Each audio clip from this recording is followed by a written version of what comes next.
Madam నిన్న చూసుకుంటే వివేకానంద రెడ్డి గారి హత్య కేసులో కూడా ఇదే విధంగా అంటే ఆవిడ మొదటి నుంచి పోరాడుతూ ఉంది. కొంతమంది వ్యక్తులపైన అనుమానం ఉంది అని చెప్పి ఆవిడకి అందుబాటులో ఉన్న సాక్ష్యాధారాలు సేకరించి మరీ కోర్టుకి వెళ్తున్నా కూడా చివరికి ఆవిడకి నిరుత్సాహమే ఎదురైంది. దీంట్లో జగన్మోహన్ రెడ్డి గారికి ఏం సంబంధం అన్నట్టు కోర్టు మాట్లాడటం అయితే జరిగింది. సో ఏంటి మరి అక్కడ చూస్తే ఆ పరిస్థితి, ఇక్కడ చూస్తే ఈ పరిస్థితి. ఇంకా జగన్మోహన్ రెడ్డి గారి కేసులు ఇంకా తేలవా? ఇంతే ఒక 30 ఏళ్ళు గడిచింది అంటే ఇప్పటికీ ట్రయల్ మొదలవ్వకపోతే ఇంక 30 ఏళ్ళు ఈజీ గడిస్తే ఆయనకి 90 సంవత్సరాలు వచ్చేస్తాయి కదా. ఇక ఏంటి అందుకనైనా జగన్మోహన్ రెడ్డి గారు ఈ ధైర్యంతోనే మళ్ళీ అధికారంలోకి వస్తానని చెప్పి మాట్లాడుతున్నారు అన్న చర్చ కూడా నడుస్తుంది. ఏం చెప్తారు?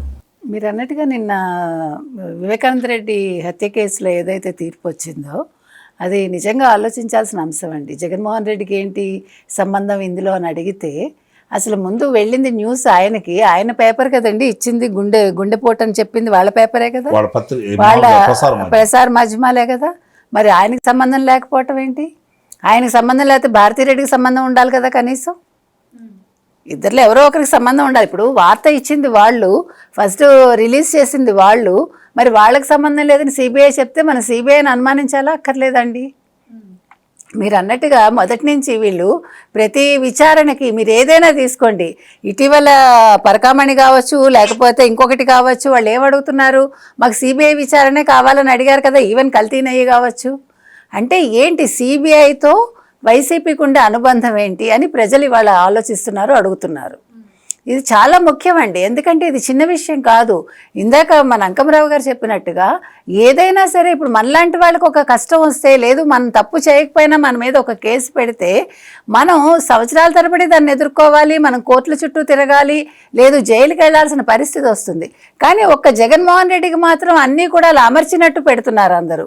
నాకు ఇక్కడ ఇంకొక సందేహం ఏమొస్తుందంటేనండి, అసలు విజయసాయి రెడ్డి నిజంగా పార్టీ నుంచి వెళ్ళిపోయాడా, లేదు ఇవాళ బీజేపీకి అనుకూలంగా ఆయన మాట్లాడుతున్నారు అంటే ఒకవేళ జగన్మోహన్ రెడ్డి కోసం ఆయన పని చేయటం కోసం పార్టీలోంచి బయటకు వచ్చాడా, వాళ్ళు నాటకాలు ఆడారా అని ఒక సందేహం నాకు వస్తుంది. ఎందుకంటే ఇవాళ కూడా జడ్జి మారాడు సిబిఐ కోర్టుకు సంబంధించి అంటే, ఒక ట్రయల్ కోర్టు ట్రయల్ మొదలు పెట్టాలి అనుకునే టైంకి ఒక జడ్జి ఎందుకు మారుతున్నాడు అక్కడ? ఇప్పుడు ఇది 7వ జడ్జి అండి సార్, 9వ జడ్జి, 9, 10 కూడా 9 మంది 10 మంది ఏదైనా అసలు ఇంతమంది జడ్జెస్ ఒక కేసులో మారతారా? అసలు ట్రయల్ మొదలు కాకుండానే రెడ్డొచ్చి మొదలాడని మొదలు పెడుతూ వీళ్ళు అసలు ఏంటిది? ఎందుకని కేంద్ర ప్రభుత్వం కూడా దీని మీద దృష్టి పెట్టాలి. ఇప్పుడు ఒక ముఖ్యమంత్రిగా పనిచేసిన వ్యక్తి అసలు 16 నెలలు జైల్లో ఉండి ముఖ్యమంత్రి అవ్వడం ఎంత తప్పో, అయ్యాక కూడా తను మేనేజ్ చేసుకుని 5 ఏళ్ళు ముఖ్యమంత్రిగా కొనసాగి మళ్ళా 30 ఏళ్ళు ఉంటాననుకుని ఇవాళ ఇన్ని జరిగాయి. ఇవాళ ఒక సునీత కేసు విషయంలో ఇవాళ సిబిఐ ఇచ్చిన జడ్జిమెంట్ మీద ఎవరు మాట్లాడాలి? ఖచ్చితంగా ఎవరో ఒకరు దీని మీద రేజ్ చేయాలండి. ఎందుకంటే ఎందుకు సంబంధం లేదు ఇది జగన్మోహన్ రెడ్డికి, ఎందుకు సంబంధం లేదు భారతీరెడ్డికి? ఫోన్ రిసీవ్ చేసుకునేది ఎవరు, అక్కడ అసలు విషయం చెప్పింది ఎవరు, చెప్పాక పేపర్లో వార్త ఎవరిచ్చారు, ఇవన్నీ రావాలి కదా. సాయంకాలానికి అది నారాసురు రక్త చరిత్రగా ఎందుకు మారింది? మర్నాడు ఒక ఇలా రక్తం చుక్కలు పడుతూ ఒక గొడ్డలి, ఒక చంద్రబాబు నాయుడు పేరు ఎందుకు వచ్చింది? దీని మీద ఎందుకు విచారణ ఈ రోజుకి కూడా జరగదు? ఇవన్నీ కూడా ఆలోచించాల్సిన అంశాలండి. ఇవాళ న్యాయ వ్యవస్థల మీద ప్రజలకి నమ్మకం సన్నగిల్లుతోంది అంటే ఇందుకే సన్నగిల్లుతోంది. మీకొక రూలు, నాకొక రూలు, రాజకీయ నాయకులకు ఒక రూలు, తర్వాత ఇందాక సార్ చెప్పినట్టుగా ఐఏఎస్లు ఐపీఎస్లు వాళ్ళని తీసుకోవాలంటే వాళ్ళు ఫైనల్ ఇంటర్వ్యూ అయ్యాక వాళ్ళ మొత్తం బ్యాక్గ్రౌండ్ చూస్తున్నారా లేదా? మరి ఎందుకు రాజకీయ నాయకులకి మీరు ఒక డిగ్రీ అక్కర్లేదు, వాళ్ళకి ఒక విద్యార్హత ఉండదు, వాళ్ళు ఏం చేసినా చెల్లుతుంది? ఇదేంటండి ఇది ఎంత అన్యాయం! అన్ని పాలించే వాళ్ళు ఆ రకంగా ఉండడం ఏంటి అసలు? ఇవాళ ఎవరు పడితే వాళ్ళు, ఇవాళ నేను ఒక కేసులో ఇరుక్కుంటే లాలూ ప్రసాద్ యాదవ్ ఉదాహరణకి వెంటనే వాళ్ళ భార్యను ముఖ్యమంత్రిని చేసేసాడు. అది ఎట్లా కుదురుతుంది? అది అలా చెయ్యొచ్చు? అసలు ఏంటి రాజ్యాంగం మార్చాలా? ఇవన్నీ కూడా ఆలోచించాల్సిన అంశాలండి. ఇవాళ అసలు రాజకీయంగా దేశం అనేది చిన్నాభిన్నం అయిపోతుంది. కాబట్టి రాజకీయ నాయకులకు కూడా కొన్ని రూల్స్ సెట్ చేయండి. తర్వాత కోర్టులకు ఏం రూల్స్ సెట్ చేస్తారో వాళ్ళని మార్చింది ప్రజలు మార్చాలా, వాళ్ళకి అనుకూలంగానే మార్చుకుంటారు కదా చట్టాలని. అదే చెప్తున్నా, ఎవరు చేయాలి? ప్రజలు ఆలోచించాలి.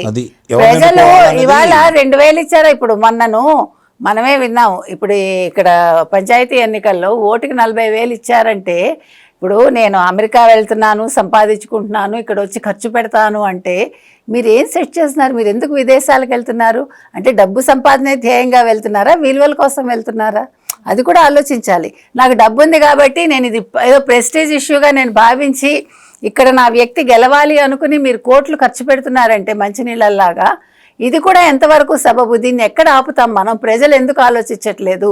ఇవాళ హైదరాబాద్లో ఉండే చాలామంది, అంటే ఊళ్ళల్లో ఓట్లు ఉండే వాళ్ళందరూ ఆ రోజు ఊరెళ్ళారు, వెళ్ళి అందరూ డబ్బులు సంపాదించుకుని వచ్చారు. ఇది ఉన్న ఫ్యాక్ట్ అండి.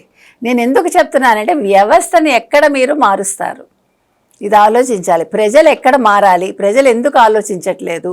ఇవాళ చేయి 2000 నిన్ను 5 ఏళ్ళు కాపాడుతుందా? నీకు నిజంగా అవసరమైనప్పుడు నిన్ను ఆ పొలిటికల్ వ్యక్తి ఎవరో అతను నిన్ను కాపాడుతాడా? ఇవన్నీ ఎందుకు ఆలోచించట్లేదు? ఒక చదువుకున్న వ్యక్తిని మీరు ఎందుకు కాదంటున్నారు? ఒక జయప్రకాష్ నారాయణ కావచ్చు, ఒక లక్ష్మీనారాయణ కావచ్చు, వాళ్ళందరూ కూడా ఉద్యోగాలు వదులుకొని ప్రజాసేవ చేద్దామని వస్తే మీరు వాళ్ళని పక్కకు పెడుతున్నారు. ఎందుకని?